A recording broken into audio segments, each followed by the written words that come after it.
علیکم، شو میں خوش آمدید. میں ہوں تمکنت کریم اور ہمارے ساتھ موجود ہیں نجم سیٹھی. السلام علیکم.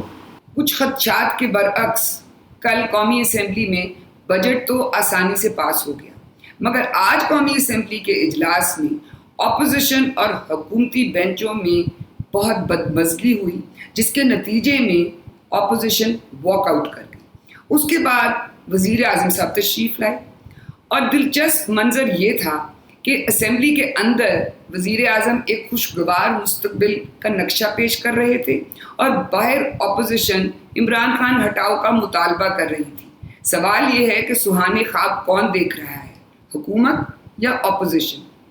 آج کی تقریر میں وزیر اعظم صاحب نے اور بھی بہت سی باتیں کی، ان سب پر گفتگو کریں گے اور اس کے ساتھ ساتھ پٹرول کی قیمتوں میں اضافے اور پائلٹس کے جعلی لائسنس کے معاملے پر بھی گفتگو ہوگی. سیٹھی صاحب، شروع کرتے ہیں جو آج اسمبلی میں ہوا. پہلے وہ وہاں سے علی زیدی صاحب تھے حکومت کی طرف سے، انہوں نے پیپلز پارٹی کی قیادت پہ اور بہت سے کچھ بیچ میں پرسنل اٹیکس بھی کیے اور دہشت گردی اور پتہ نہیں کس کس چیز کے الزامات لگائے، جس کے جواب میں پہلے نوید قمر صاحب اٹھ کے، حالانکہ اتنے ٹھنڈے مزاج کے وہ آدمی ہیں، انہوں نے کچھ کہنے کی کوشش کی، مگر باقاعدہ ادھر سے دوسری طرف سے ہوٹنگ ہو رہی تھی ٹریجری بینچز کی طرف سے، تو انہوں نے تو کوٹ اتار کے کہا کہ آؤ پھر لڑائی کر لیتی. اور اس کے بعد وہ چلی گئی، اپوزیشن واک آؤٹ کر گئی. عمران خان صاحب آئے اور انہوں نے اپنی تقریر کی، مگر اپوزیشن باہر مظاہرہ کر رہی تھی. پہلے میں آپ کو سنوانا چاہوں گی کہ کل رات کو شاہد خاقان عباسی اور احسن اقبال نے کیا کہا جب ان سے پوچھا گیا کہ آپ یہ جو عدم اعتماد کا ووٹ لانا چاہیں گے حکومت کے خلاف، تو اس پہ انہوں نے کیا کہا، وہ سنیے گا. دیکھیں، ان ہاؤس چینج میں تو عمران خان صاحب نے بتا دیا ہے اپنے ممبران کو کہ آپ سب میں کوئی اہلیت نہیں ہے، میرے علاوہ کوئی چوائس نہیں ہے. تو وہاں تو بات ختم ہو گئی. اب دوسری چوائس عدم اعتماد کی ہے. اب آپ یہاں پولیس اٹھا کے لے جائے گی، یا تو لیڈر اپوزیشن کو اٹھا کر لے جاتی ہے نیب، تو کل نیب 30 آدمیوں کو اریسٹ کر لے گی، اکثریت وہیں ختم ہو جائے گی. اپوزیشن کے پاس کچھ دینے کے لیے نہیں ہے، حکومت کے پاس تو بہت سے وسائل ہیں جس سے وہ اتحادیوں کو خرید بھی سکتے ہیں، خوش بھی کر سکتے ہیں.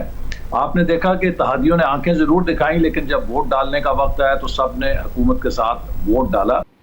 اور آج مظاہرے میں خواجہ آصف نے ایک دفعہ پھر یہ بات کی کہ عمران خان صاحب کو ہٹایا جائے اور ان کے بغیر پی ٹی آئی سے بات کرنا ممکن ہوگی. وہ سنیے گا. عمران خان کی جگہ پی ٹی آئی کوئی اور لاتی ہے تو کیا آپ لوگوں کو بھی ایکسیپٹ ہوگا، اپوزیشن کو ایکسیپٹ ہوگا؟ دیکھیں، کم از کم ان سے بات تو ہو سکتی ہے، ان سے تو بات ہی نہیں ہو سکتی، اس کی کریڈیبلٹی کوئی نہیں ہے، جھوٹ بولتا ہے. اب مجھے یہ بتائیں کہ ایک طرف یہ کہتے ہیں کہ ہم ووٹ آف نو کانفیڈنس لا نہیں سکتے کیونکہ ہم گرفتار کر لیے جائیں گے، یہ نہیں ہو سکتا. وہ دوسری طرف وہ کہتے ہیں کہ نہیں، عمران خان صاحب کو ہٹاؤ. تو یہ کرنا کیا چاہتے ہیں، کیسے کریں گے جو یہ چاہ رہے ہیں؟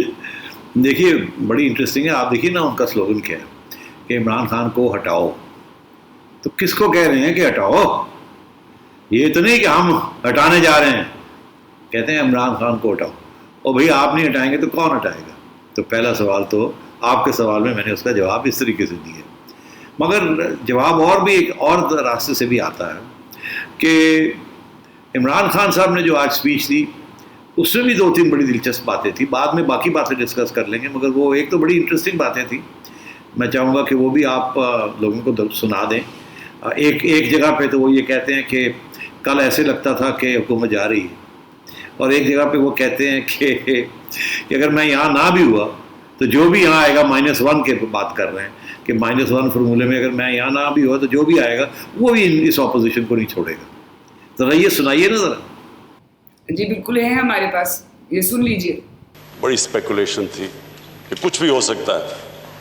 بجٹ سے ایک رات پہلے کوئی ٹی وی اگر دیکھ رہا ہوتا تو سمجھتا کہ حکومت کی آخری دن ہے. عمران کے اوپر پریشر ڈلوا کے کسی طرح -1 کروا کے یہ بچ جائیں گے. انہیں نہیں پتا کہ یہ -1 ہو بھی گیا تو باقی بھی کوئی ان کو نہیں چھوڑے گا انشاءاللہ.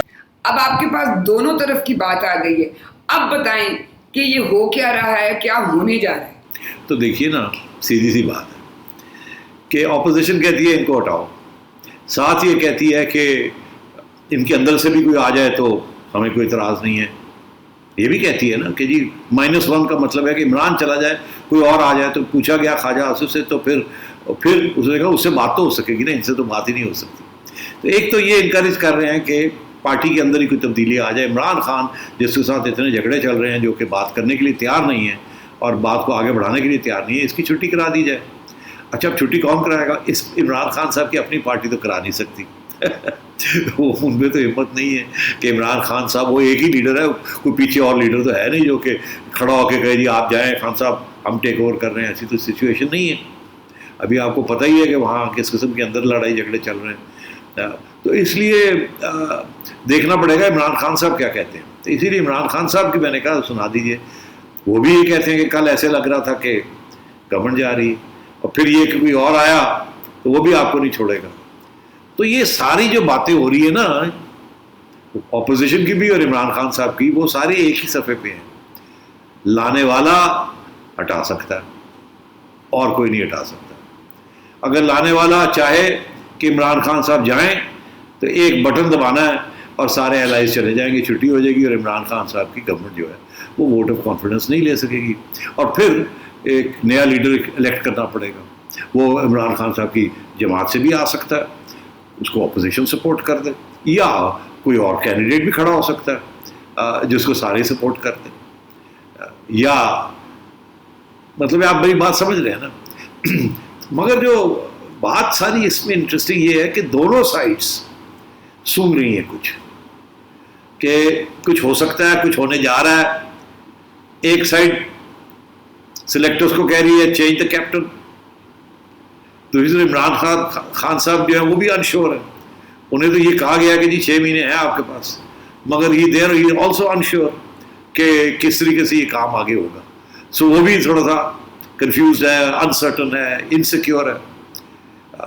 تو میں سمجھتا ہوں کہ اس وقت گیند جو ہے نا وہ اپوزیشن نے فٹ بال کو کک کیا ہے.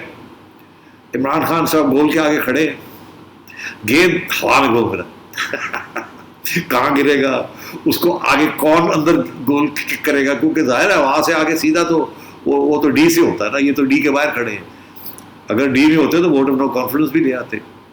تو اب یہ گیند ساری وہاں جا رہی ہے, اور میرا خیال ہے وہ سلیکٹرز کے اوپر ہی ہے ساری بات.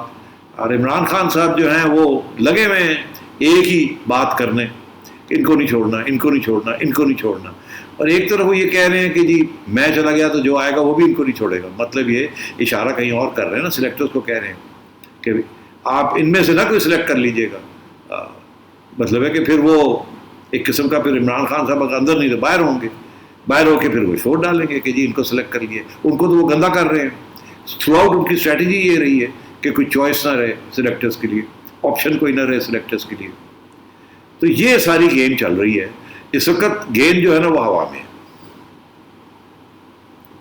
یہ جو آپ نے جس گیم کا ذکر کیا ہے تو اس میں آپ کی باتوں سے تو یہ مجھے لگ رہا ہے کہ اپوزیشن کے ساتھ ساتھ عوام بھی سارے تماشائی ہی ہیں. ہم گیند ہی دیکھیں گے کہ گیند کدھر ہے اور کدھر نہیں.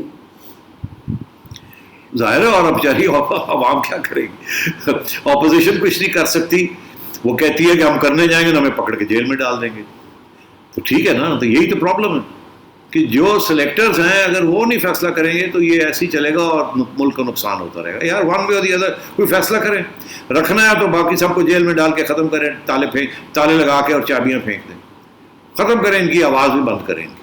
نہیں تو پھر خان صاحب کو کہیں جی السلام علیکم, ہم کسی اور کو لے آتے ہیں, آپ تو بات جو ہے وہ اور کام خراب ہو رہا ہے, یہاں تو مسئلہ حل نہیں ہو رہا اور آپ بات کرنے کے لیے بھی تیار نہیں ہیں. چلیں پھر آپ جائیے اور کوئی آ جائے اور وہ ملا لیں, سب کو بٹھا لیں. اچھا جی کس کو لانا ہے اور یہ کتنی دیر کے لیے آنا ہے, وہ جو ساری ایشوز ہیں وہ ڈسکس کر لیں, یا پہلے کرنے سے کوئی فیصلہ کرنے سے پہلے وہ کر لیں.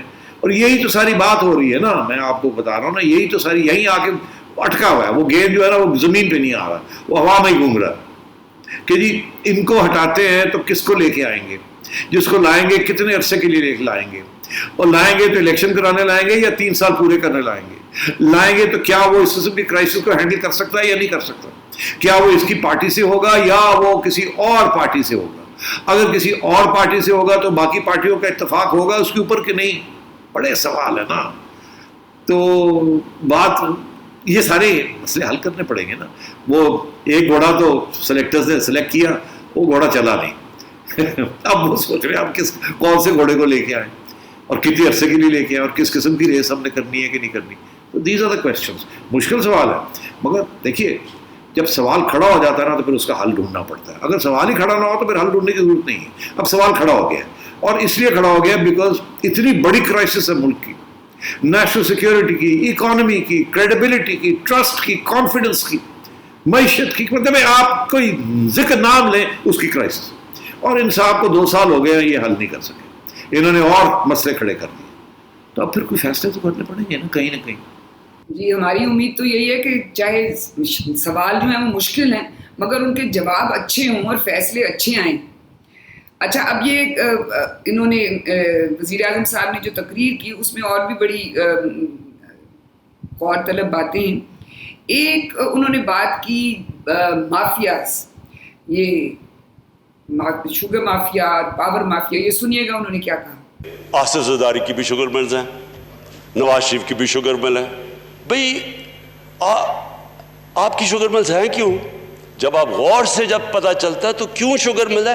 بلیک کا پیسہ وائٹ کرنے کے لیے شوگر ملز بنی ہوئی. تو ایک دفعہ پھر یہ ان کا فیوریٹ سبجیکٹ ہے. تو سیٹھی صاحب اب 2 سال ہو گئے ان کے آئے ہوئے, ہم تو یہی سن رہے تھے کہ بس یہی ایک واحد حل ہیں جو آ کے مافیا کا کلا کما کریں گے, ہر طرف مافیا ہیں. تو یہ ابھی تک مافیا کے خلاف کچھ کر کیوں نہیں پائے؟ یہ بڑا اہم سوال ہے. یہ عمران خان صاحب اس کا جواب خود نہیں دیتے, کہتے ہیں کہ مافیاز ہیں اور کہتے ہیں ہم تو یہ چینج کرنے آئے ہیں. 2 سال ہو گئے ہیں, جیسے آپ نے کہا ابھی تک کون سے مافیا کو ایکسپوز کیا؟ ایک مافیا کو انہوں نے ایکسپوز کیا, وہ مافیا ہے شوگر مافیا. کیسے ہی ہے نا ان کے بقول ان کے کہ ہم نے شوگر مافیا کی رپورٹ باہر کر دی اور جناب ہم نے یہ کر دیا. تو کیا ہوا؟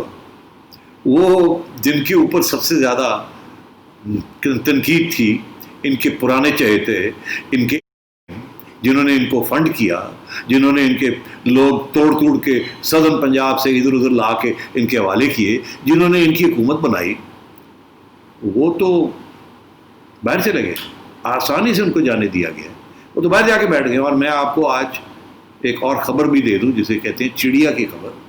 وہ خود تو اپنے جہاز میں تو چلے گئے ہیں, اپنی بیسکلی اپنی کلوز فیملی کو لے کے, اہلیہ وغیرہ کو, مگر اب چڑیا کے مطابق ان کی ایکسٹینڈڈ فیملی جو ہے ان کو بھی وہاں یاد کر رہے ہیں. وہ کہہ رہے ہیں چلیں یہاں نکلیں یہاں سے, تاکہ یہاں پتہ نہیں اب کیا ہونے جا رہا ہے. تو وہ اپنے باقی لوگوں کو بھی لے جا رہے ہیں, کوئی پابندی نہیں ہے کسی قسم کی. تو ایک طرف تو یہ مافیا ایکسپوز کرتے ہیں پھر کرتے کچھ نہیں, یا مافیا ایکسپوز ہو جاتا ہے ان کی نااہلیوں کی وجہ سے, آپس میں لڑائی جھگڑے جو ان کے ہوتے ہیں, اور پھر یہ کرتے کچھ نہیں. اور ان کو جانے دیا ہے تاکہ اب فوکس کیا جائے نون لیگ اور پیپلز پارٹی کے اوپر. تو نون لیگ تو پیپلز پارٹی کا تو ایشو نہیں تھا یہ شوگر کا. یہ تو مطلب ہے جب سے شوگر انڈسٹری ہوئی ہے اس میں سے سبسڈیز تو آتی ہمیشہ ہوتی رہی ہیں, ایکسپورٹ بھی ہوتی رہی ہے, مگر اس قسم کے شارٹیجز نہیں ہوئے. یہاں تو نااہلی تھی ایک قسم کی کہ جی آپ نے الاؤ کر دیا ایکسپورٹ اس وقت جب کی شارٹیج تھی, اور وہ بھی پھر ایک طرف آپ کہتے ہیں ایکسپورٹ نہیں کرنی, ایکسپورٹ کرنی ہے مگر سبسڈی نہیں دینی, دوسری طرف پنجاب کو کہہ کے سبسڈی بھی دلوا دیتے ہیں. اور اس کے اندر پیپلز پارٹی اور نون لیگ والے تو بہت تھے, 1-2 ہیں, باقی سارے تو مافیا جو ہے وہ انہی کے لوگ تھے. تو اب بات یہ ہے اب ان میں سے کوئی ادھر ادھر ہو جائے تو وہ اور بات ہے. تو یہ انہوں نے کرنا کیا مافیا کے بارے میں, ایکسپوز کیا کرنا ہے. اب آپ اس میں یہ انہوں نے اور بھی بہت سی باتیں کی ہیں. تو یہ ان کے قابلیت ہی نہیں ہے مافیا ایکسپوز کرنے کی. مافیا تو ان کے اندر آ کے بیٹھ گیا ہے. آپ نے دیکھا نہیں کتنا کانفلکٹ آف انٹرسٹ ہے. ایسے لوگ ان کی کابینہ میں یا ان کے اسپیشل اسسٹنٹس ہیں جن کے بعد بہت بڑے انٹرسٹس ہیں in industry, in the public sector corporations, in the private sector. ان کے بہت انٹرسٹس ہیں, وہی آ کے پالیسی بھی بنا رہے ہیں. اب میں جب شروع کروں تو میں کہاں آپ کو بتاؤں کیا اور کیا نہیں. یہ اسٹیل مل کی بات کرتے ہیں, یہ تو ختم کیوں نہیں کرتے بھائی؟ Do some thing. 2 سال ہو گئے آپ نے پرائیویٹائزیشن کے اوپر کچھ بھی نہیں کیا, اور ساتھ کہتے ہیں جی اتنا نقصان ہو گیا پہلے. تو آپ کے 2 سال میں بھی تو اتنا ہو گیا نا, تو کیا کیا آپ نے؟ تو بیسکلی ان کو پتہ ہے پرابلم کہاں ہے, مگر ان کو بالکل کوئی آئیڈیا نہیں ہے تب how to resolve it, how to solve it. ان کو نہ پاور ڈائنامکس کا پتہ, یہ سمجھتے ہیں کہ بس میں مکہ ماروں اور یہ ہو جائے گا. ایسے ہوتا نہیں نا. پرانے ویبز بنے ہوئے ہیں, اسپائڈر ویبز بنے ہوئے ہیں. تو اس لیے ان کی نااہلی کے اوپر سارے بات کرتے ہیں کہ یار نیت تو ٹھیک ہے, آپ کی نااہلی ہے. اب سوال یہ کھڑا ہوتا ہے کہ آپ کو ایک اچھا نیت مگر بیڈ ایڈمنسٹریٹر کرائسس جو کریٹ کرتا ہے انسٹیڈ آف سالو کرتا ہے, اس قسم کا آپ کو وزیر اعظم چاہیے, یا آپ کو وزیر اعظم وہ چاہیے جو کہ یہ سارے مسئلے حل کرے. اور اگر تھوڑے بہت چیزیں رہ جاتی ہیں مگر معیشت چل پڑتی ہے, خوشحالی آنی شروع ہو جاتی ہے جیسے باقی دنیا میں ہے, وہ کیا ملک ریاض کہتے ہیں کہ فائلوں کو چلانے کے لیے تھوڑا سا تیل لینا پڑتا ہے ان کو. تو اگر وہ سلسلہ شروع ہو جاتا ہے اور سب کچھ ٹھیک ہو جاتا ہے, تو سوال یہ ہے کہ وہ آپ پسند کریں گے یا آپ یہ پسند کریں گے کہ سارا ملک ہی ڈوب دو. کوئی جی مجھے پتہ ہے اتنے پرابلم ہے, میں کر کچھ نہیں سکتا, چلو جی ڈوبو سب نے ڈوب دو. یہ اب آپ کے لیے چوائس آئی ہوئی ہے. آپ نے آج جہانگیر ترین کی ابھی یہ ذکر کیا, آج سوشل میڈیا پہ یہ بڑی کرٹیسزم چل رہا ہے کہ وزیر اعظم صاحب نے جب شوگر مافیا کا ذکر کیا تو اس میں آصف زرداری اور نواز شریف کا نام لیا, مگر بڑی کنوینئنٹلی جہانگیر ترین صاحب کا نام نہیں لیا اور خسرو بختیار کا نام نہیں لیا, اور بھی جو ان کے پاس بیٹھے ہوئے ہیں لوگ ان کا نام نہیں لیا. پھر جی اچھا, یہاں ہمیں ایک وقفہ لینا ہے. وقفے سے جب ہم واپس آئیں گے تو بات کریں گے پائلٹس کے جعلی لائسنسز اور پیٹرول کی قیمتوں کی. ایک وقفے کے بعد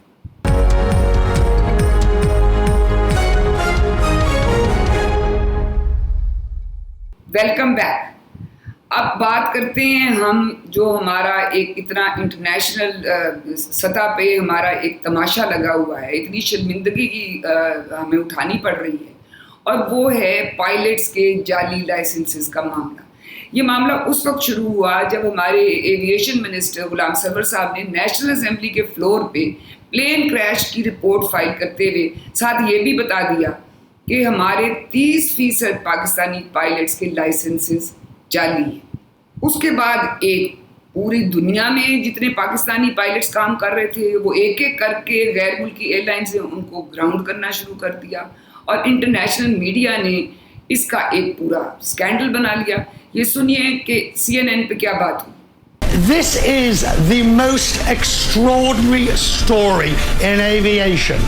Dubious licenses, fake licenses is how the investigators put it in the Pakistan air crash investigation. And PIA is looking to see that perhaps up to a third of its pilots did not have the correct licensing, and must raise some very serious questions about safety of airlines in Pakistan. اس کے بعد اب آج کے دن وزیر اعظم صاحب نے اس بات پہ بھی ایک انہوں نے اسٹینڈ لیا کہ یہ آنی چاہیے تھی انکوائری رپورٹ. وہ سنیے گا وزیر اعظم صاحب نے کیا کہا آج. کہتے PI کی رپورٹ دبا دو. یعنی آپ اگر فیک نہیں یہ پبلش کرتے کہ یہ لوگوں کے فیک لائسنسز ہیں, یعنی لوگوں کی جانوں خطرے میں, اگر کوئی آپ کو پتا ہو رپورٹ میں کہ کوئی فیک لائسنس ہے اور آپ نہ کریں, کوئی کریش ہو جائے تو خون تو میرے ہاتھوں پہ ہے. تو سیٹھی صاحب یہ دو چیزیں چل رہی ہیں. ایک تو یہ لوگ کہہ رہے ہیں کہ بھئی یہ آپ لوگوں نے پوری دنیا کے اندر ایک پاکستان کا اسکینڈل کھڑا کر دیا اور انکوائری کمپلیٹ ہونی چاہیے تھی اس کے بعد, مگر آج وزیر اعظم صاحب کہہ رہے ہیں کہ نہیں, یہ تو اگر نہ ہوتی تو یہ اگر کوئی کریش ہو جاتا تو یہ خون میرے ہاتھ پہ ہوتا. اچھا, تو میں آپ کو دو باتیں کہنا چاہوں گا. ایک تو یہ کہ یہ آپ نے پوری بات نہیں بتائی ویورز کو کہ یہ نہیں صرف کہ جی پاکستان کے جو پائلٹس ہیں ان کے اوپر عذاب گر رہا ہے جو باہر ہیں, یہاں بھی کہ PIA نے بھی بہت سے پائلٹس کو گراؤنڈ کر دیا. اب انہوں نے 260 یا 62 کی لسٹ دی ہے. اب ہم نے بڑی غور سے دیکھا ہے یہ لسٹ, اور اس کے اندر بہت سی مسائل بھی ہمیں نظر آ رہے ہیں, اور جو کہ منسٹر صاحب نے شاید غور نہیں کیا, یا جن لوگوں نے یہ لسٹ بنا کے دی منسٹر صاحب کو انہوں نے اپنا ہوم ورک نہیں کیا. پہلی بات تو یہ ہے کہ ان میں سے کچھ ایسے پائلٹس ہیں جو کہ ریٹائر ہو چکے ہیں, وہ اب جہاز اڑا بھی نہیں رہے, نہ پاکستان میں نہ باہر, تو ان کا نام لینے کی کیا ضرورت ہے. پھر ایسے لوگ ہیں جو فوت ہو گئے, وہ بھی اس لسٹ میں آ گئے. پھر یہ کہ کچھ اس میں ایسی ایسی چیزیں آ گئی ہیں کہ نام ہی غلط ہے, وہ پورا نام بھی صحیح نہیں لکھا ہوا. یہ بھی ایک دلچسپ بات ہے. اور وہ جیو نے پورا ایک لسٹ بنائی ہے کہ اس کے اندر یہ خامیاں ہیں. ان کو یہ بھی نہیں پتا کہ کون سے پائلٹس کہاں چلے گئے. تو یہ اس قسم کی ادھوری انفارمیشن کے ساتھ اتنا بڑا ایک ریولیشن، ایک اسکینڈل سامنے لے آنا اور اس کو بھی لنک کر دینا کریش کے ساتھ. دیکھیے کریش رپورٹ کا اس کے ساتھ کوئی خاص تعلق نہیں ہے. میں ابھی آپ کو ایکسپلین کرتا ہوں کیسے. کریش رپورٹ جو ہے وہ تو اپنے پاؤں پہ کھڑی ہو یا نہ کھڑی ہو کہ وہاں کیا ہوا، اور اگر پائلٹ ایرر تھا تو چلو پائلٹ ایرر کا بتا دیا جائے کہ یہ پائلٹ ایرر تھا. یہ جو رپورٹ ہے کہ یہ پائلٹس کے جو لائسنسز ہیں وہ صحیح طریقے سے بہت سے لوگوں نے اوبٹین نہیں کیے، تو بتانا یہ بھی چاہیے تھا نا کہ مسئلہ کہاں آیا، کہاں کوتاہی ہوئی، کس نے کوتاہی کی، ایسے لائسنسز کیوں مل گئے ان کو، کیا ان کی انہوں نے کون سی کنڈیشنز تھی جو پوری نہیں کی، کیا سب نے ایک ہی قسم کی کنڈیشن پوری نہیں کی، یا سب نے اپنے ٹیسٹ پورے نہیں کیے. مطلب ہے کیا. فار ایگزامپل میں آپ کو بتاتا ہوں، لوگ پاکستان کے اندر ڈرائیونگ لائسنس کے بغیر ہی گاڑیاں چلانی سیکھ لیتے ہیں، فرسٹ کلاس ڈرائیورز، بعد میں جا کے لائسنس لے لیتے ہیں. وہ بھی پہلے پرانے زمانے میں تو جاتے بھی نہیں تھے لوگ، وہ بندہ بھیجتے تھے، پیسے دیتے تھے، لائسنس لے لیتے تھے. اس کا یہ مطلب نہیں ہے کہ ان کو ڈرائیونگ نہیں آتی، وہ ڈرائیونگ کرتے ہیں. 90% لوگ جو ڈرائیونگ کر رہے ہیں انہوں نے کوئی ٹیسٹ نہیں لیا ہوتا پاکستان کے اندر. تو اب کیا یہ اب اسکینڈل آپ نکالیں تاکہ جو لوگ پاکستانی لائسنس لے کے باہر جاتے ہیں وہ بھی نہ چلا سکیں؟ ان کو سب رولز کا پتہ ہوتا ہے مگر انہوں نے کبھی ٹیسٹ نہیں لیا ہوتا. اچھا اب میں تو کہتا ہوں یہ گن لائسنسز کے اوپر بھی اس ملک میں گن لائسنسز مل جاتے ہیں. آپ نے کبھی گن فائر بھی نہ کی ہو تو آپ کو گن لائسنس مل جاتا ہے. تو یہ سچویشن ہے. یہاں تو اور بھی ضروری تھا کہ آپ، کیونکہ یہ ایک انٹرنیشنل ایشو ہے، یہ کوئی لوکل ایشو نہیں ہے، تو ذرا سوچ سمجھ کے انکوائری صحیح کرتے، اور جب وقت آتا تو پھر آپ اس کو آگے بڑھاتے. آپ نے کریش کے ساتھ اس کو لنک کر دیا، جیسے ایسے لگتا ہے کہ کریش اس لیے ہوئی ہے کہ پائلٹ جو تھا، اور ایسے اور بھی بہت سے پائلٹس ہیں، he was not competent to fly. اچھا اب میں آپ کو بتاتا ہوں جو میری تفتیش ہے، جو میں نے پوچھا ہے پائلٹ سے اور لوگوں سے CAA کے اندر اور بیوروکریسی کے اندر، کہ یہ چکر کیا ہے یار، یہ فیک لائسنسز کا کیا چکر ہے جو ابھی تک لوگوں نے، میں نے نہیں غور سے نہیں سنا کہیں بھی کہ کسی نے بتایا ہو کہ یہ فیک. منسٹر صاحب نے تو نہیں بتایا کہ یہ فیک، اس میں کیا چیز تھی فیک تھی. اچھا عرض یہ ہے کہ مسئلہ کیا ہے. وہ کہتے ہیں کہ امتحان کسی نے اور نے آ کے لے لیا ٹریننگ کسی کی تھی اور امتحان کسی نے. بھائی بتائیں کون سا امتحان؟ فلائنگ کا امتحان تھا یا جنرل نالج کا امتحان تھا یا سائنس کا امتحان تھا یا ایٹیکٹ کا امتحان تھا؟ کون سا امتحان لیا جو کہ یہ فیل ہو گئے یا یہ آئے نہیں دینے کے لیے؟ کس زبان میں تھا کہ وہ پرابلم بن گیا ان کے لیے، جس کا تعلق فلائنگ کے ساتھ، انسٹرکشن کے ساتھ کوئی تعلق نہیں ہے، انجینئرنگ کے ساتھ کوئی تعلق نہیں ہے، the flying of the aircraft کے ساتھ تعلق نہیں ہے. انہوں نے وہ سارے کر لیے ہوئے. یہاں تک کہ بہت سے لوگ ایسے ہیں جن کے اوپر الزام لگا ہے کہ ان کے فیک لائسنسز ہیں. انہوں نے اس کے بعد یہ سو کالڈ فیک لائسنس لینے کے بعد بھی انہوں نے اپنے سارے جو ٹیکنیکل ریکوائرمنٹس ہیں وہ سارے کے سارے خود جا کے پاس کیے. وہاں تو کسی اور کو نہیں بٹھا سکتے نا. یہ امتحان لینے کے لیے تو آپ کسی اور کو بٹھا دیں، 4 پیسے دے کے تو امتحان اس نے لے لیا. مگر جو فلائنگ ہوتی ہے، سیمولیشن ہوتی ہے، جو ٹریننگ ہوتی ہے، وہاں تو کسی اور کو نہیں بھیج سکتے نا. وہ سارا انہوں نے پاس کیا ہے. So they competent to fly the aircraft that they are flying. وہاں کوئی انکمپیٹنس نہیں ہے. اچھا تو بتائیں نا ہمیں کون سے امتحان تھے؟ اچھا پتہ یہ چلا کہ 2012 میں CAA نے، کسی بیوروکریٹ نے سوچا ہوگا کہ یار یہ پائلٹس جو ہے نا ان کے کچھ اور امتحان بھی ہونے چاہیے آؤٹ سائڈ فلائنگ. تو انہوں نے کچھ کر دیا. اب پتہ چلا کہ 8 پیپرز کو بنا دیے انہوں نے، CAA والوں نے.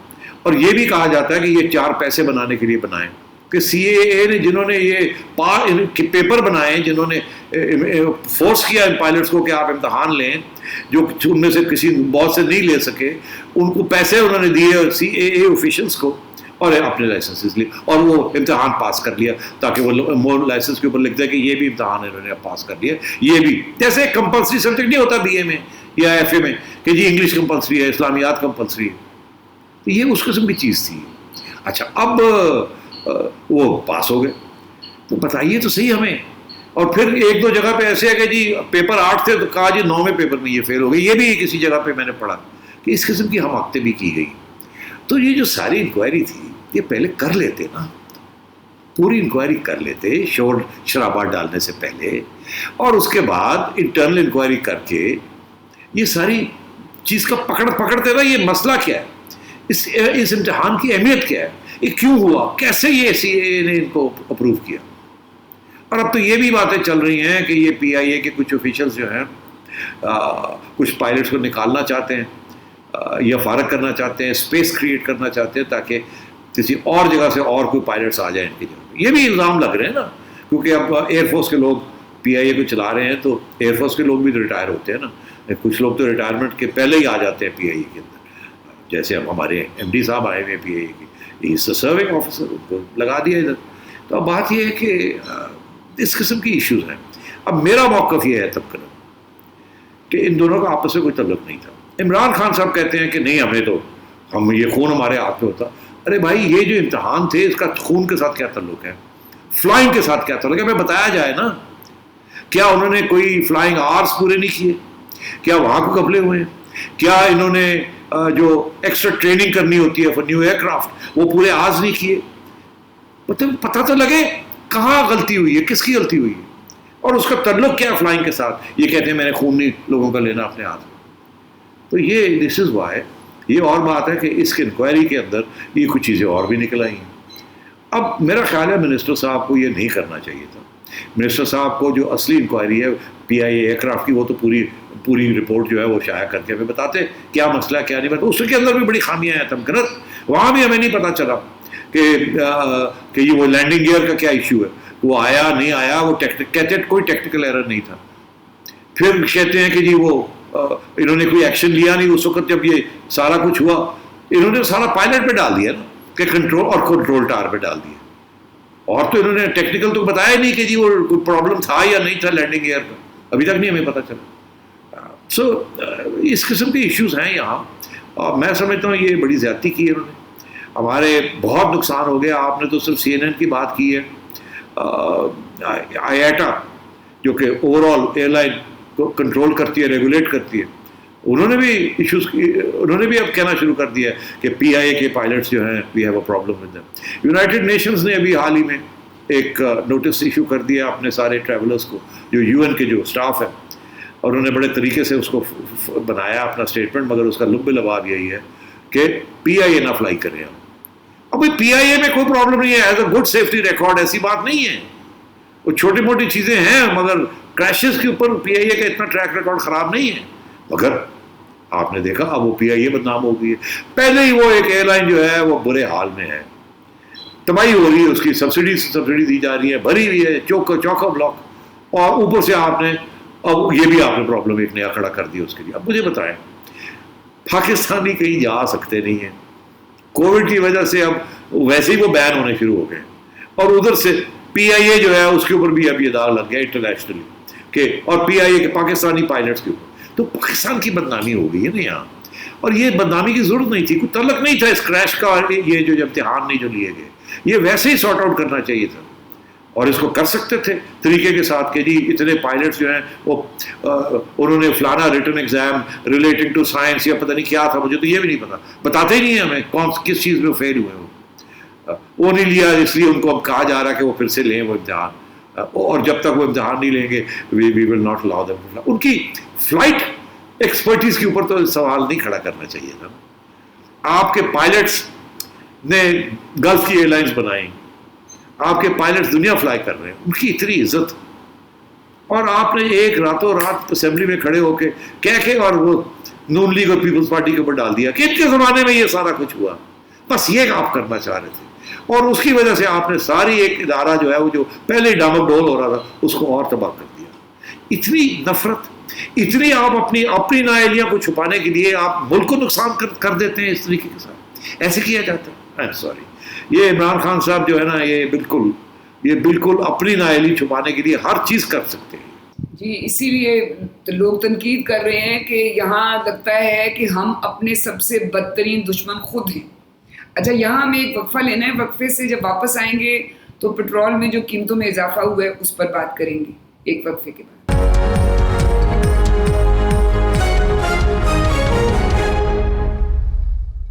Welcome back. آ جائیں جی, جو عوام کے دل کی جو ہے نا دکھتی رگ اس وقت عوام کی, وہ ہے پٹرول کی قیمتوں میں اضافہ. اب یہ حکومت پہلے کہہ رہی تھی جس وقت پٹرول کی قلت تھی، اور اس وقت انہوں نے کہا کہ یہ ہم بالکل قیمتیں زیادہ نہیں کریں گے، اور یہ مافیا جو ہے ذخیرہ اندوزوں کا اور ان کی ہم پکڑ دھکڑ کریں گے اور سزا دیں گے. اور اس کے بعد جو ہمارے پیٹرولیم منسٹر ہیں انہوں نے کہا اضافے کے بعد کہ یہ تو ہم ابھی بھی اس خطے میں سب سے سستا پٹرول ہمارے ملک میں ہے. تو یہ بتائیے کہ اگر انہوں نے پٹرول مہنگائی کرنا تھا اور ابھی بھی خطے میں ہم نے سب سے سستا ہونا تھا تو پھر یہ قیمتیں پہلے بڑھا دیتے. یہ جو قلت کی وجہ سے عوام اتنی مصیبت سے گزری ہے، کم از کم وہ تو نہ ہوتا نا پھر. جی ہاں، یہ بالکل وہی نااہلی. یہ دیکھیے شوگر میں بھی یہی ہوا ہے، بالکل اسی قسم کی نااہلی. ایک طرف ایکسپورٹ کر رہے تھے، دوسری طرف شارٹیج ہو رہی تھی، ان کو پتہ ہی نہیں تھا. یہاں بھی یہی حال تھا کہ ان کو پتہ ہی نہیں ہے کہ آئل ڈسٹریبیوشن کمپنیز کے پاس کتنا اسٹاک ہے اور کتنا نہیں ہے. اور یہ کہتے رہ گئے کہ جی ہم کہہ رہے ہیں ان کو نکالیں، ہم ان کو جیلوں میں ڈال دیں گے، ہم یہ کر دیں گے، وہ کر دیں گے.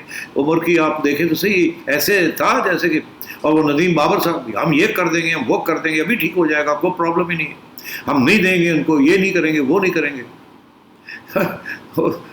آخر میں آگے وہ بکری ہو گئے اور کرائسس بھی کریٹ کر دی اور پھر قیمت بھی بڑھا دی.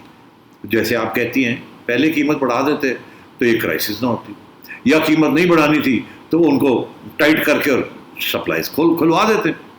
تو یہ نہ ادھر کرے نہ ادھر کرے. یہ ہمیشہ ان کے ساتھ یہی ہوتا ہے، ٹوٹل انکمپیٹنس. اور بائی دا وے ان کی بڑی شہرتیں ہیں، وہ جی بڑا کمپیٹنٹ آدمی ہے فلانا، وہ جی بڑا یہ ہے، بڑا وہ ہے. ان کو آئیڈیا ہی کچھ نہیں ہے. نااہل انکمپیٹنٹ لوگ ہیں یہ بالکل. انفارچونیٹلی یہ ہماری بدقسمتی ہے. ہم سمجھتے تھے کہ کم از کم کوئی ٹیکنوکریٹس بھی ایسے لائیں گے جن کو کچھ سمجھ تو ہوگی. وہ میرا خیال ہے وہ پرائیویٹ سیکٹر میں ہی جادو کرتے ہیں، یہاں آتے ہیں تو پتہ چلتا ہے کہ جی حالت کیا ہے. اور عمران خان صاحب بیچارے، آنیسٹلی میں یہی کہوں گا بیچارہ، اس کو خود نہیں نہ پتہ ان چیزوں کا. تو جو اس کے کان میں وہ جو ایک وہاں بیٹھ کے آرگیو کر دے تو ہاں ٹھیک ہے کر دیں، مگر ان کے پاس پاور آف امپلیمنٹیشن ہی نہیں ہے. اچھا اب یہ میں آپ کو ایک بڑی انٹرسٹنگ بات بتاؤں یہ پیٹرول کے بارے میں. دیکھیے آپ کو یاد ہوگا کہ جب یہ انہوں نے پیٹرول کی قیمت گرائی تھی تو اس کو پیٹرول کی قیمت باہر گری ہوئی تھی. اب جب یہ پیٹرول کی قیمت بڑھ گئی وہاں 20 سے $40 ہو گئی جون سے، یہ مئی ٹو جون ایک دم جمپ ہوئی. تو ظاہر ہے وہ جو آئل کمپنیز تھی وہ اتنا اسٹاک تو نہیں ہوتا نا، انہوں نے آگے بھی خریدنا ہوتا اور پیسے بھی دینے ہوتے ہیں. تو ظاہر ہے ان کو سمجھ آنی چاہیے تھی کہ یہ مسئلہ ہے. اسی وقت فوراً چاہیے تھا جب گری بھی تھی کہ اور بھی اسٹاک لے کے رکھ لیتے، مگر کیونکہ وہ اسٹاک لینے کے لیے ان کو پیسے دینے تھے، پیسے ہوں گے نہیں تو انہوں نے کہا رک جاؤ ٹھیک ہے دیکھا جائے گا، یہ ہو جائے گا وہ ہو جائے گا. اور ان کو کہا وہ انہوں نے پھر اسٹاک ہولڈ کر لیا. انہوں نے کہا ٹھیک ہے پھر آگے جا کے اگر ہم نے مہنگائی خریدنا ہے تو پھر یہ ہے کہ یہ جو اس وقت ہے یہ اگر فارغ ہو گیا تو ہم کہاں جائیں گے. ہم پیسے تو انہوں نے ہمارے دیے نہیں جو ہماری دینے ہیں. دیٹس وائی رک گیا، سارا کام رک گیا. اچھا اب بات یہ ہے، میں آپ کو ایک بڑی انٹرسٹنگ بات بتاؤں. جب انہوں نے قیمت گرائی تھی تو اس وقت اسحاق ڈار صاحب یہ کہہ رہے تھے کہ انہوں نے پوری قیمت نہیں گرائی کیونکہ بہت گر چکی تھی انٹرنیشنل مارکیٹ میں. اور ڈار صاحب کا یہ کہنا تھا کہ ان کو چاہیے تھا عوام کو پوری ریلیف دیتی اور پوری قیمت گراتی جتنی ان کو ریلیف ملی تھی. انہوں نے پوری نہیں گرائی، آدھی کی تھی، $15 کی تھی. تو وہ کہہ رہے تھے کہ اس کو $30 کو نہیں چاہیے. نہیں کی انہوں نے، اس لیے نہیں کی، ریونیو کی ضرورت ہے نا. یہ بہت بڑی امپورٹنٹ سورس آف ریونیو ہے ان کا. اب اس وقت ان کو بڑی امپورٹنٹ ریونیو کی ضرورت ہے اس وقت. تو اب انہوں نے $25 بڑھا دی. اور یہ بڑھانی تھی، کوئی آپشن نہیں تھا. IMF بھی کہہ رہا تھا یہ بڑھائیں، اور خود کہتے ہیں کہ جی سب سے سستا تیل پاکستان میں کمپیئر ٹو دا ریجن. وہ اور بات ہے کہ پرچیزنگ پاور بھی باقی ریجن میں زیادہ ہے تو اس لیے وہاں مہنگا جو ہے وہ اتنا چپتا نہیں ہے جتنا یہاں غربت کے اندر لوگوں کو چپتا ہے، پرچیزنگ پاور کم ہے. بٹ چلیں یہ ساری بات اپنی جگہ پہ. اچھا اب میری یہ موقف ہے، دو میرے موقف ہیں کہ پہلی سچویشن میں میں اگری نہیں کرتا کہ پیٹرول کی قیمت گرانی چاہیے تھی. ان کو ریونیو کی ضرورت تھی، لوگ عادی ہو گئے تھے ایک قیمت کے اوپر. اس کو گرا کے اور چڑھانا جو ہے نا وہ بڑی خطرناک بات ہوتی ہے. تو پھر وہ عادت پڑ جاتی ہے، پھر آپ فوکس ہوتا ہے گرانے پہ نہیں اتنا ہوتا جتنا چڑھانے پہ ہوتا ہے. جب قیمت گر جاتی ہے تو لوگ کہتے ہیں چلو ٹھیک ہے ٹھیک ہے ٹھیک ہے. جب بڑھتی ہے تو تکلیف ہوتی ہے. اب وہ ایک لیول پہ چل رہا تھا تو چھوڑ دیتے نا، 4 پیسے کما لیتے، اپنی ریونیوز بڑھا لیتے. پھر اس اسٹیج پہ آپ کو یہ سارا ڈرامہ کرنے کی ضرورت نہیں تھی اور پروفٹ ساری گورنمنٹ کو چلی جاتی، کسی اور چیز میں عوام کو ریلیف دے دیتے. یہ کووڈ کے اوپر ہی اور پیسے خرچ کرتے تھے, عوام کو ریلیف دیتے تھے, مگر یہ نہیں کیا. نہ وہاں ریلیف دی اور پیٹرول کی قیمت کم کر کے اور پھر پیٹرول کی قیمت بڑھا دی, جس کی وجہ سے یہ ساری کرائسس آ گئی ہے. اب سنیے, بات یہ ہے کہ اب ایکچولی باقی قیمت بڑھ گئی. تو سب سے پہلی بات یہ. دوسری بات یہ ہے کہ انہوں نے جس طریقے سے یہ کیا ہے, انہوں نے ٹیکس نہیں بڑھایا پیٹرول کے اوپر. پیٹرول کی قیمت کے اندر 2-3 حصے ہیں. ایک پیٹرول کے اوپر ٹیکس ہوتا ہے GST, اور ایک ہوتا ہے پیٹرولیم لیوی.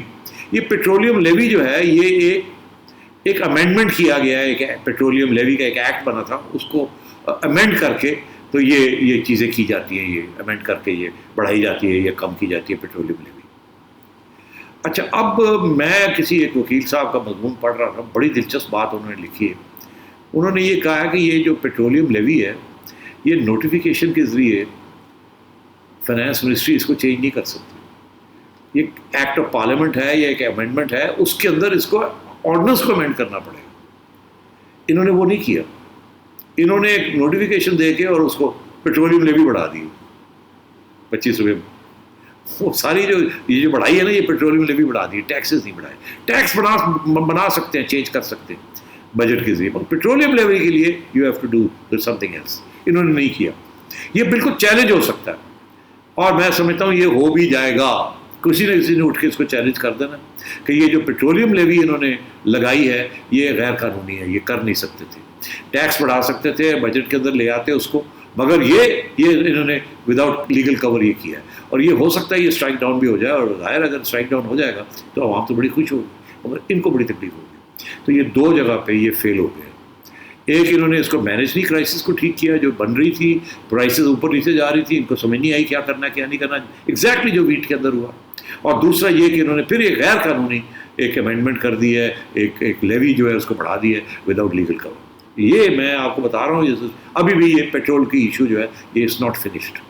جی, اور یہ جو آپ نے بات کی عوام کی, تو حکومت اگر فیل ہوتی ہے تو صرف یہ حکومتی پارٹی کی تشویش نہیں, بلکہ یہ تو عوام کا گھبرانے کا مقام ہے نا جب حکومت فیل ہو رہی ہوتی ہے. مگر تمکنت جی, گھبرانا نہیں.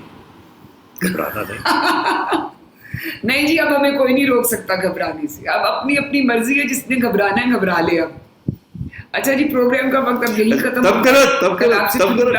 ٹھہر جاؤ جانے سے پہلے میں تمہیں کہہ رہا تھا گھبرانا نہیں. ابھی وقت آ گیا, خان صاحب گھبرانا شروع کر گئے. -1 رات کو کیا آیا, گھبراہٹ کہیں اور ہو رہی ہے. چلیں جی, اب وہ ان کی گھبرانے کی باری ہے, ہم نے کافی گھبرا لی ہے. آپ سے کل پھر ملاقات ہوگی. اپنا فیڈ بیک ضرور دیجیے گا. خدا حافظ.